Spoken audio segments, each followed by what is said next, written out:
இயேசு கிறிஸ்துவின் இனிய நாமத்தில் வாழ்த்துக்கள். இந்த நாளிலும் மல்கியா தீர்க்கதரிசியின் புஸ்தகம் 4வது அதிகாரத்தை நாம் கற்றுக்கொள்ளப் போகிறோம். இதோ சூளையைப் போல எரிகிற நாள் வரும், அப்பொழுது அகங்காரிகள் யாவரும் அக்கிரமம் செய்கிற யாவரும் திரும்பாயிருப்பார்கள். வரப்போகிற அந்த நாள் அவர்களை சுட்டெரிக்கும், அது அவர்களுக்கு வேரையும் கொப்பையும் வைக்காமற் போகும் என்று சேனைகளின் கர்த்தர் சொல்லுகிறார். இங்கு நாள் என்று சொல்லப்படுவது கிறிஸ்துவினுடைய முதலும் இரண்டாவதுமாகிய வருகைகளை குறிக்கக்கூடியதாக இருக்கிறது. இந்த இரண்டு வருகைகளும் ஒரே சம்பவமாக நடைபெறும் என்று தீர்க்கதரிசியானவர் பேசுகிறார். இந்த இணைப்பை பழைய ஏற்பாட்டு தீர்க்க தரிசனங்களில் நம்ம அடிக்கடி காண முடியும். சகரியா 9ஆம் அதிகாரம் 9-10 வசனங்கள் வரையிலும் சகரியாவும் எப்படிப்பட்ட காரியங்களைத்தான் ரெண்டு வேறுபாடற்று அவர்கள் அங்கே தீர்க்க தரிசனம் உரைத்திருக்கிறதை நாம் காண முடியும். இங்கே பெருமைக்கும், அதாவது அகங்காரத்துக்கும், அக்கிரமம் தவறுகளுக்கும் தங்களை ஒப்பு கொடுத்தவர்கள் தேவனுடைய ராஜ்யத்திலிருந்து நீக்கப்படுவார்கள் முற்றிலுமாக. அதாவது தண்டனை தீர்ப்பு அல்ல, ஆக்கினை தீர்ப்பை பெற்றுக்கொள்ளுவார்கள். அவர்கள் நரகத்திற்கு பாத்திரவான்களாய் மாறுவார்கள் என்கிற காரியத்தை குறித்து இங்கே மல்கியா பேசுகிறதை பார்க்கிறோம். ஆனாலும் என் நாமத்துக்கு பயந்திருக்கிற உங்கள் மேல் கர்த்தரை நேசித்து அவருக்கு ஊழியம் செய்கிறவர்களுக்கு கர்த்தருடைய நாள் இரட்சிப்பையும் விடுதலையும் அளிக்கும் நாளாக இருக்கும். தேவனுடைய ராஜ்யத்தில் அவரது மகிமையும் நீதியும் சூரியனைப் போல பிரகாசித்து நன்மைக்கும் ஆசீர்வாதத்துக்கும் இரட்சிப்புக்கும் ஆரோக்கியமான பலன்கள் அவர்களுக்கு உண்மையாயிருப்பவர்களுக்கு முடிவாக கொடுக்கப்படும் என்று மல்கியா கூறுகிறார். எல்லா காரியங்களிலும் அங்கே ஆண்டவர் சரியாக மாற்றிவிடுவார். தொழுவத்திலிருந்து வெளியாக்கப்பட்ட கன்றுக்குட்டிகளைப் போல தேவ மக்கள் வளர்வார்கள் என்பது எபிரேய மொழியிலே துள்ளி குதிப்பார்கள் என்கிறதற்கும் இதே அர்த்தத்தை உடையதாக இருக்கிறது. வெளியாக்கப்பட்ட கன்றுக்குட்டிகளைப் போல தேவ மக்கள் மகிழ்ச்சியோடு கூட குதிப்பார்கள் என்று சொல்லி இங்கே மல்கியா தீர்க்க தரிசனம் உரைக்கிறார். துன்மார்க்கரை மிதிப்பீர்கள், நான் இதை செய்யும் நாளிலே அவர்கள் உங்கள் உள்ளங்கைகளின் கீழ் சாம்பலாய் இருப்பார்கள் என்று சேனைகளின் கர்த்தர் சொல்கிறார். இங்கேயும் தேவனுக்கு பயந்து வாழ்கிற ஜனங்களுக்கும் தேவனுக்கு ஊழியம் செய்கிறவர்களுக்கும் துன்மார்க்கருக்கும் உள்ள வித்தியாசத்தை ஆண்டவர் பேசுகிறதை நாம் பார்க்கிறோம். இதனைத் தொடர்ந்து 4வது வசனத்தில் நியாயப்பிரமாணமாகிய கட்டளைகளையும் நியாயங்களையும் நினையுங்கள் என்று சொல்லி இங்கே ஆண்டவர் பேசுகிறார். ஓரேபிலே என்கிறது சீனாய் மலையை குறிக்கக்கூடியதாக இருக்கிறது. கர்த்தருடைய நாளில் பிழைக்க வேண்டுமானால் தேவனுடைய கட்டளைக்கு மக்கள் கீழ்ப்படிய வேண்டும் என்று மல்கியா மக்களிடம் கூறுகிறார். மோசேக்கு ஆண்டவர் கொடுத்த அந்த கட்டளைகளுக்கு கற்பனைகளுக்கு அவர்கள் கீழ்ப்படிந்து வாழ வேண்டும்.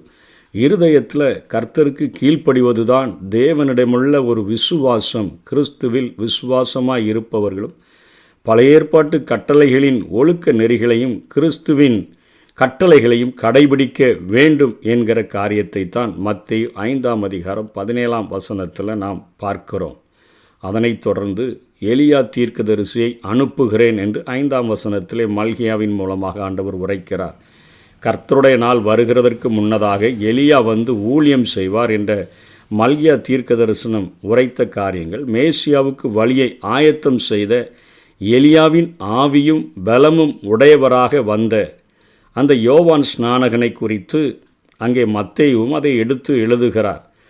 இன்னும் எலியா உபத்திரவ காலத்தில் மீண்டும் வருவார் என்றும் வெளிப்படுத்தின விசேஷத்தில் குறிப்பிடப்பட்டுள்ள 2 சாட்சிகளில் எலியாவும் ஒருவர் என்று சொல்லி இன்றைக்கு அநேகர் நம்பக்கூடியதாக காணப்படுகிறது. வெளிப்படுத்தல் 11:3 இந்த குறிப்புகளை நாம் காண முடியும்.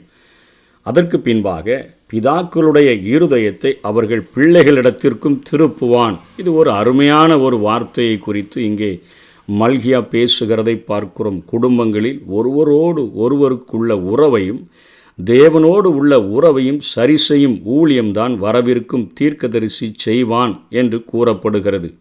இதைத்தான் யோவான் ஸ்நானகனும் பிரசங்கித்தார். லூக்கா 1ஆம் அதிகாரம் 17ஆம் வசனத்தில் இதே காரியத்தை அவர் பிரசங்கித்ததை பார்க்கிறோம். தேவ மக்கள் தங்கள் குடும்ப பொறுப்புகளை ஏற்று சபையில் அன்புக்கும் உண்மைக்கும் முதலிடம் கொடுக்காவிட்டால் அவர்களுக்கு தேவனிடத்திலிருந்து ஆசீர்வாதமோ ஆவியிலே பரிபூரண ஜீவனோ அவர்களுக்கு கிடைக்கப் போவதில்லை. குடும்பங்களில் பரிசுத்தமும் நீதியும் நிலைத்திர நிறுத்தப்படாவிட்டால் சபைகள் தோல்வி அடையக்கூடியதாக மாறிவிடும். இந்த பணியை நிறைவேற்றுகிறதுல மிகவும் முக்கியமான பொறுப்புடையவர் குடும்பத்தில் உள்ள தகப்பன்மார்கள் தங்கள் பிள்ளைகளுக்காக ஜெபித்து அவர்களோடு கூட நேரம் செலவழித்து உலகத்தின் தேவனற்ற வழிகளை அவர்களுக்கு சுட்டி காட்டி தேவனுடைய வார்த்தைகளையும் அவர் விரும்பும் நீதியின் தகுதிகளையும் கருத்தாய் போதித்து தங்கள் பிள்ளைகளை நேசிக்கிறவர்களாக காணப்பட வேண்டும். யோவான் ஸ்நானகனுடைய இந்த இலக்கையே போதகர்கள் தங்களுடைய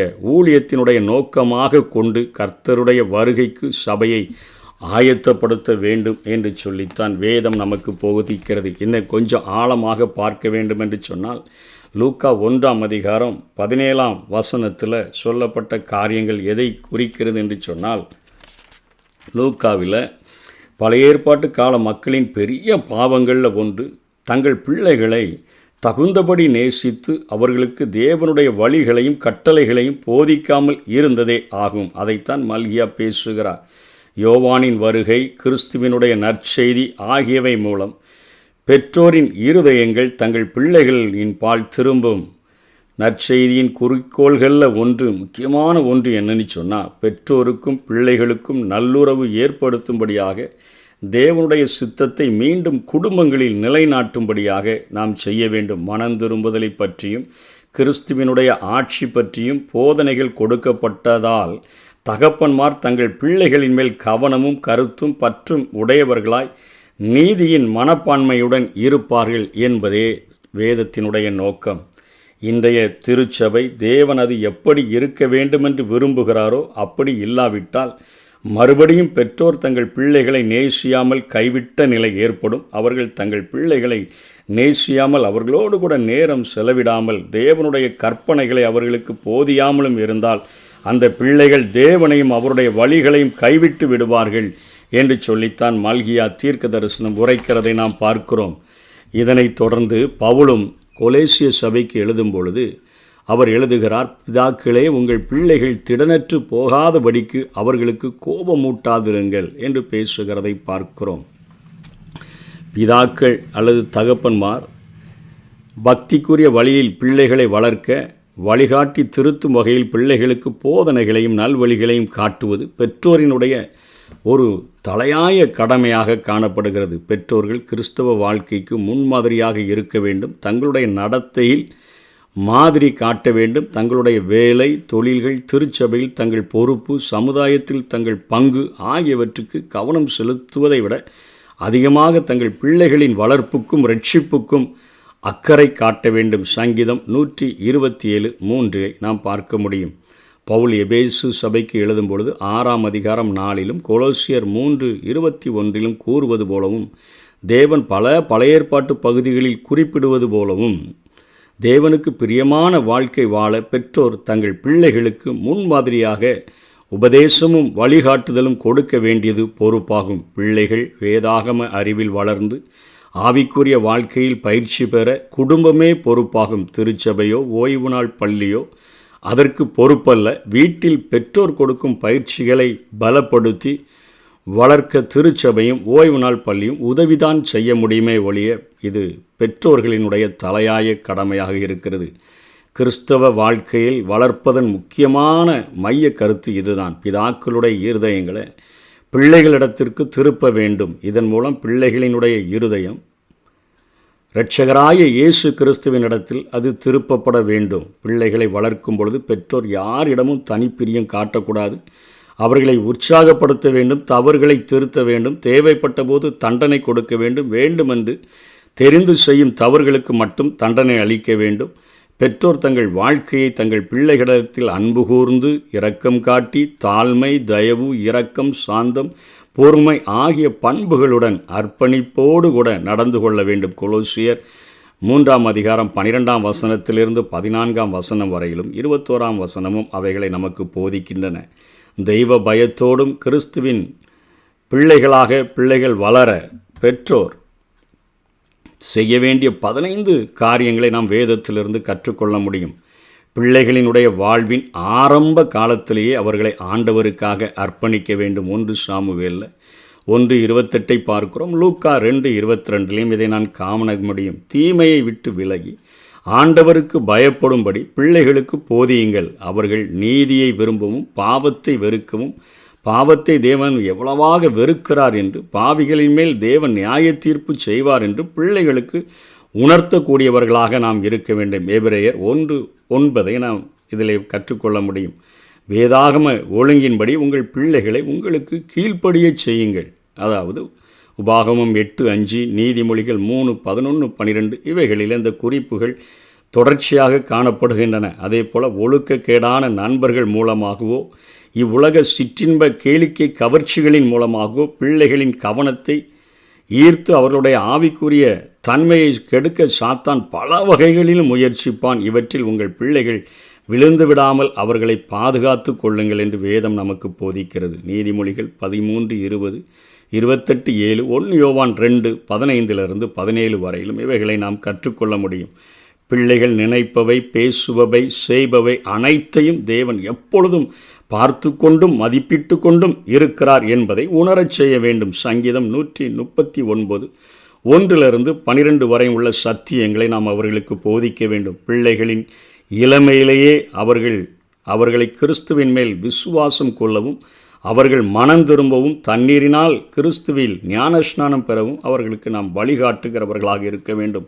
பரிசுத்த ஆவி வெளிப்படுத்துகிற தேவனுடைய நீதி உள்ள வழிகளை பின்பற்றுகிற, தேவனுடைய வார்த்தைகளை பக்தியுடன் பிரசங்கிக்கப்படுகிற திருச்சபையில் உங்கள் பிள்ளைகளை அங்கத்தினராக்க வேண்டும். அவர்களுக்கு ஆண்டவரே உமக்கு பயப்படுகிற யாவருக்கும் நான் தோழன் என்னும் அந்த வசனத்தை வாழ்க்கையின் குறிக்கோளாக கொள்ளச் செய்ய வேண்டும். தீமை நிறைந்த இந்த உலகத்தின் தொடர்புகளிலிருந்து பிள்ளைகள் பிரிந்து விடுபட்டு தனியாய் வாழவும், ஆண்டவருக்கு சாட்சி கூறவும், தேவனுக்கு ஊழியச் செய்யவும் நாம் அவர்களுக்கு பயிற்சி கொடுக்க வேண்டும். மாறுபாடான சந்ததியை விட்டு விலகி வாழ்கிறதற்காக நாம் அவர்களுக்கு போதிக்கக்கூடியவர்களாக இருக்க வேண்டும். இவ்வுலக வாழ்வில் அவர்கள் அந்நியரும் பரதேசிகளுமாய் இருக்கிறார்கள் என்றும், அவர்களுடைய குடியிருப்பு பரலோகத்தில் இருக்கிறது, அங்கு அவர்களுடைய உண்மையான வீட்டில் கிறிஸ்துவோடு கூட அவர்கள் வாழ வேண்டியவர்கள் என்றும் நாம் கற்பிக்கக்கூடியவர்களாக இருக்க வேண்டும். பரிசுத்த ஆவியில் ஞானஸ்நானம் பெற வேண்டியதனுடைய முக்கியத்துவத்தை பிள்ளைகளுக்கு நாம் சொல்லிக் கொடுக்கிறவர்களாக இருக்க வேண்டும்.